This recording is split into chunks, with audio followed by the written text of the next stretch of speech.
আসসালামু আলাইকুম। যেখানে আকাশটা বড়, বাতাসটা খোলামেলা আর হৃদয়টা প্রশান্ত, সেই জায়গার নাম গ্রাম। হ্যালো আমার ফ্যামিলি, কেমন আছেন সবাই? আশা করি সবাই অনেক বেশি ভালো আছেন, সুস্থ আছেন এবং নিরাপদে আছেন। আমরাও ভালো আছি আলহামদুলিল্লাহ। তো ঈদ চলে গেছে, বিগত কয়েকদিন হয়। ঈদের ব্যস্ততাতে আমি সেভাবে আপনাদের মাঝে ভিডিও শেয়ার করতে পারিনি। গ্রাম মানে সরলতা, ভালোবাসা, প্রকৃতির সাথে একাত্ম জীবন। এ কথাটি যেমন আমাদের শিকড়ের কথা মনে করিয়ে দেয়, প্রযুক্তির এই দ্রুতগতির যুগেও গ্রামের মাটির ঘ্রাণ, মিঠো পথের স্তব্ধতা এবং সবুজ ঘাসের প্রশান্তি এখনও গ্রামের মানুষের মন ছুঁয়ে যায়। যারা শহরের কোলাহলে ক্লান্ত, তাদের কাছে গ্রামের জীবন মানে এক টুকরো শান্তি।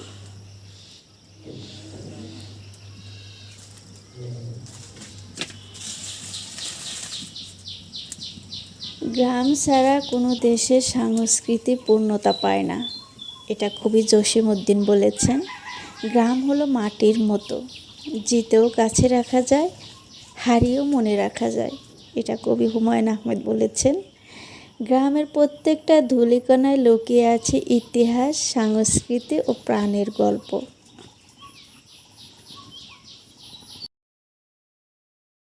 জহির রায়হান এটা বলেছেন। তো এভাবে কিন্তু আমাদের কবিগুলা এভাবে ছোট্ট ছোট্ট উক্তি করে লিখে গেছেন গ্রামের অনেক অনেক বর্ণনা। গ্রামের ভোরের আলোয় যে শান্তি, শহরে হাজার বাতিতেও তা নেই।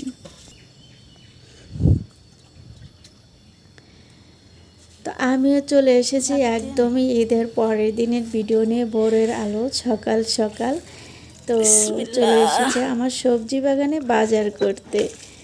আমার সবজি বাগান থেকে আজকে কি কি তুলবো বা কি কি আছে একটু শেয়ার করব, কারণ অনেক দিন পর পর আমি আমার বাড়িতে আসি। তো যখন আমি না থাকি তখন দেখা গেছে এগুলো তামান্নারা তুলে তুলে খায়। তো আমরা আসবো বলে যে কয়েকটা কাঁকরোল রেখে দিয়েছে আমাদের জন্য, যে আসলে যাতে খেতে পারি। তো ঈদের 2-3 দিন আগে আমরা গিয়েছি বাড়িতে, কিন্তু সেভাবে তুলে খেতে পারিনি বা আপনাদের মাঝে ভিডিও শেয়ার করতে পারিনি। তো গাছে কিছু টুকিটাকি যে সবজিগুলো আছে সেগুলো এখন তুলবো, কারণ গতকাল যেহেতু ঈদ গেছে, কোরবানি আমি আপনাদের মানে সেভাবে শেয়ার করতে পারিনি, কারণ আমার ছোট বাবু আছে, সব মিলিয়ে আর কি ওগুলো আমি তেমন শেয়ারই করতে পারিনি। তো প্রচণ্ড আকাশে মেঘ ধরেছিল, যার কারণে তাড়াহুড়ো করে মাংস নিয়ে এসে ভাগ বন্টন করে দিয়ে তারপরে আমাদের খেতে খেতে অনেক দেরি হয়ে গেছে, মানে হাজারো ব্যস্ততার মাঝে আমি আপনাদের মাঝে সেগুলো একটু তুলে ধরতে পারিনি।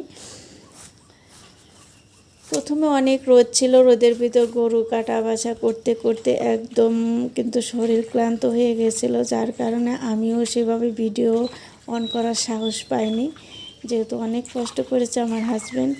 তো এটা ছিল ঈদের পরের দিনে। আমি বড়িগুলো কিন্তু ধুয়ে কেটে সিদ্ধ করে রেখে দিয়েছিলাম, সকালবেলা সেটাও পরিষ্কার করেছি। আর এই প্রসেসে আমরা বড়ি পরিষ্কার করি, বড়িগুলো ভালো করে ধুয়ে নিচ্ছি।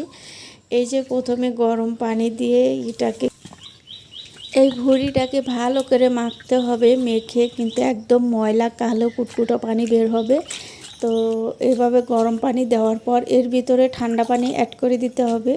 দিলে যে চর্বিগুলো আছে, যে অনেকেই আছে যে এগুলো চর্বি খেতে চায়, তাহলে কিন্তু চর্বিগুলো বসে যায় বা এগুলো গরম পানির সাথে চলে যায় না। এখানে কিন্তু পাট শাকও তুলে নিয়েছি, আর এই যে চকচকা তকতকা করে এটাকে 3-4 বার ভালো করে গরম পানি দিয়ে ঠান্ডা পানি দিয়ে ভালো করে ধুয়ে নিয়েছি। এটা এখন ফ্রিজে প্রসেস করে রেখে দিব। আর এখানে আমি যে এগুলো উঠেছি কাটিয়ে সব কিছু ভেজে নিব। আর কালকে যে গরু মাংস রান্না করেছিলাম সেটা তো আছেই।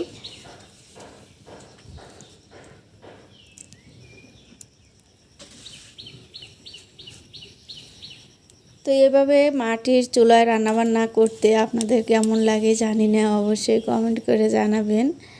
তো এই যে আমার বাবু সোনা সকালবেলা ঘুম থেকে উঠে পড়েছে, আর ভোরের আলো কিন্তু ফুটে উঠেছে। ও বাবার সাথে খুনসুটি করতেছে। তো বাবা একটা ফুল ছিলে দিছে, বলতেছে তাতা তাতা।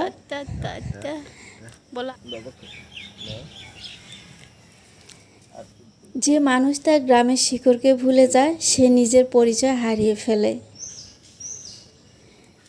গ্রামের কৃষকের ঘামে ভেজা মঠই এক জাতীয় প্রকৃতির সম্পদ।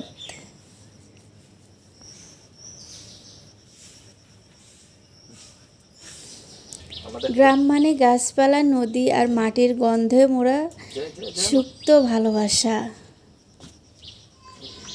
তো আমার আম্মু সোনাটা এই যে আমি রান্না করতে এসেছি এখানে কিন্তু বসে গেছে।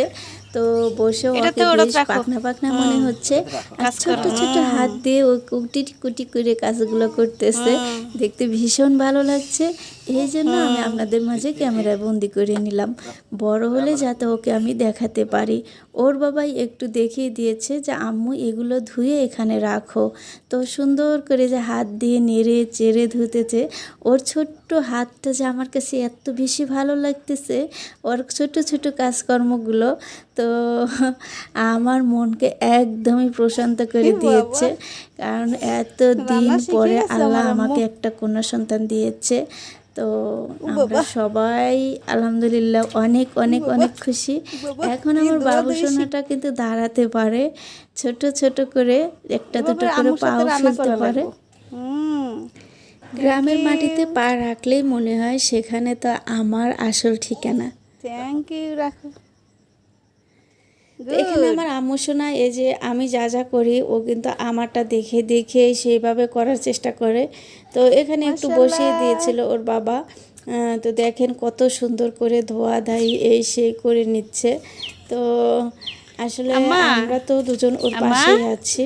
তো একটু দেখিয়ে দিচ্ছিলাম যে আসলে এই শ্যুটগুলো আমার কাছে এত ভালো লাগছিল, যার কারণে একটু আমি ক্যামেরায় ক্যাপচার করে নিয়েছি। অনেকেই বলতে পারেন হয়তো ভিউ বাড়ানোর জন্য, কিন্তু না, আমার কাছে বেশি ভালো লেগেছিল, যার কারণে একটু আমি ক্যামেরায় ক্যাপচার করে স্মৃতি হিসেবে রেখে দিয়েছি। কারণ এগুলো কাজ কাম কিন্তু ছোটোবেলা থেকে মেয়েরা মার কাছ থেকেই শিখে থাকে। এখানে যে গাছ থেকে যে করলা তুলেছিলাম, করলাটা তেলে আমি একদম মুচমুচে করে ভেজে নিয়েছি। তো সবগুলো আমি একে একে এভাবে ভাজি করে নিব।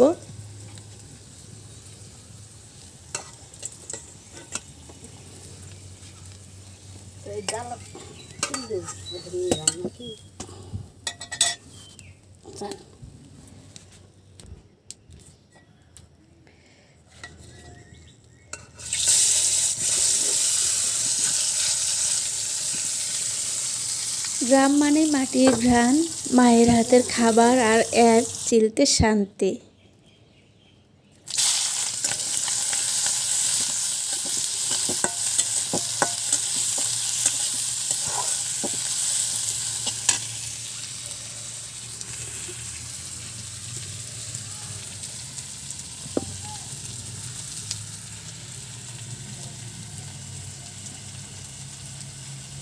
তো এই যে আমি সব কিছু ভাজি করে নিয়েছি একে একে, সবগুলো কিন্তু অনেক সুন্দর লবণীয় হয়েছে। আর এখানে আমি পাট শাকটা বাগার দিয়ে দিয়েছি, এটা আমি কাঁচাই বাগার দিয়ে দিয়েছি, কাঁচাই ভেজে নিব। একদম পেঁয়াজ রসুনের পরিমাণটা কিন্তু একটু বেশি দিয়েছি, কারণ পাট শাকে যাতে পেঁয়াজ রসুনের পরিমাণটা একটু বেশি দেওয়া যায় তাহলে কিন্তু খেতে ভীষণ ভালো লাগে। তো আলহামদুলিল্লাহ আমার রান্নাবান্না শেষ।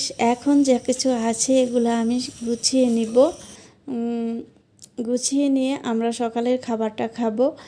আর এখানে আমার বাবু সোনার জন্য গোসলের পানি দিয়ে দিয়েছি। দুপুরে যে গোসল করাবো তো চুলার উপর রেখে দিলে কিন্তু এটা গরম হয়ে থাকবে। তো আমরা খেতে বসে গেছি। সরি, এটা কিন্তু দুপুরের খাবার ছিল। আসলে 10টার দিকে আমরা রান্না করতে গিয়েছিলাম, রান্না করতে কিন্তু এটা দুপুর হয়ে গেছে। তো এই যে এই ছিল আজকে আমাদের মেনুতে খাবার দাবার, গ্রামীণ পরিবেশে একদম শান্তশিষ্ট পরিবেশ। তো কেমন লেগেছে অবশ্যই কমেন্ট করে জানাবেন।